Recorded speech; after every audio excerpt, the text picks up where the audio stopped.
Hi, Robin with Oxy-Dry, and today I thought I would do a little video showing a little maintenance tip for your rotary machine. Now, rotaries don't really require much maintenance at all, but there is one thing you need to always be aware of with your rotary, and that is that the way these machines operate, and they all basically operate the same way, in that the motor, which obviously is sitting right here, does have a cooling fan at the top, and it draws air in and blows it down past the motor and keeps the motor from running too hot. And many years ago, when I had, I guess it was probably this machine, this is actually, I think, my oldest machine, which has been completely rebuilt and repainted and etc. But years ago, I actually had a problem where the motor suddenly started.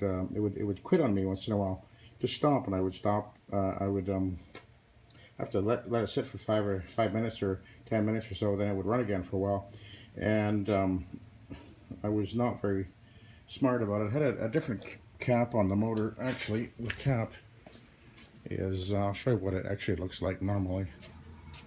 Oh, okay, there's a cap right there. You can see it there.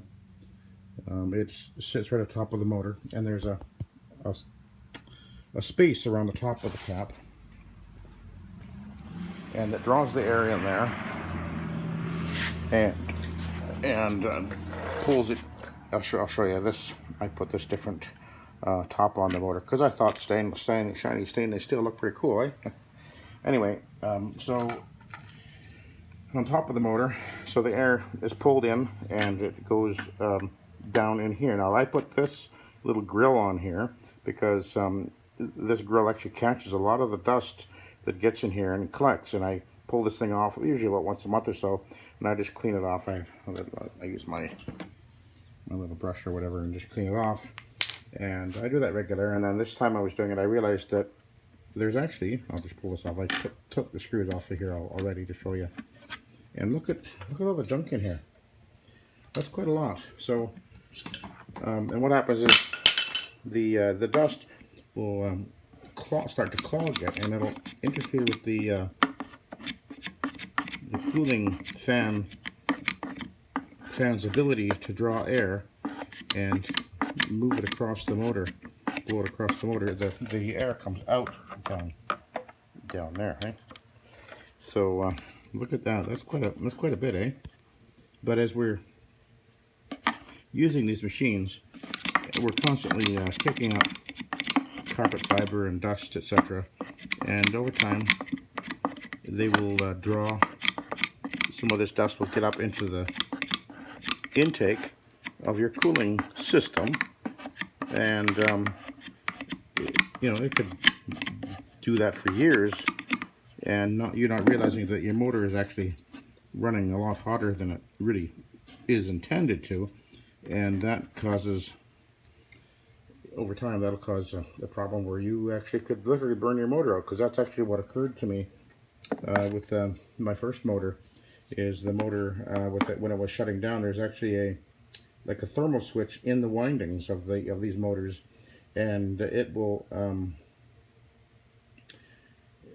I guess disconnect the circuit automatically when it gets to a certain temperature, and that's kind of like a warning, as it were, that your motor's running too hot. And after me not thinking about it, I had that happen quite a few times, maybe over a few months, and I never thought it through. But eventually, I did realize what had happened. I pulled the cap off the motor, and originally the cap on these motors attached from the bottom, so it was actually, I had to pull the whole thing apart to get at it. But I realized when I pulled it apart that it was actually all clogged up inside. There was virtually no air going through, and so the safety switch kept on tripping. And eventually, when the safety switch, or the thermal switch in the windings, trips a few times, then it gets overly sensitive. And even though I cleaned it out eventually, and so the cooling air was getting in there, it still had been made so sensitive that it was tripping all the time. And the only recourse was I had to get the motor rebuilt, which was, I don't know, $600 or $700 or something like that. Anyway, so this is just a little tip for you guys who are running your rotaries and even your any of these motors which have a cooling fan on them. Keep your eye on your cooling fan. Check it every month or two, and then make sure that you don't have anything clogging it up.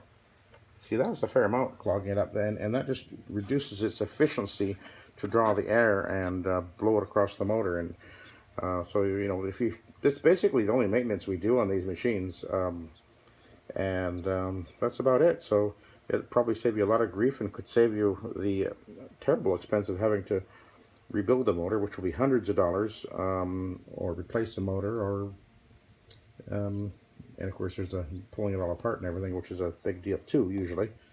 So there's a tip. My suggestion is to check your cooling fins, your intake for your cooling system. It's virtually trouble-free, but this is what will happen, and then it'll cause you problems. So hope that'll help you guys and give you a good warning and heads up. So have a good day.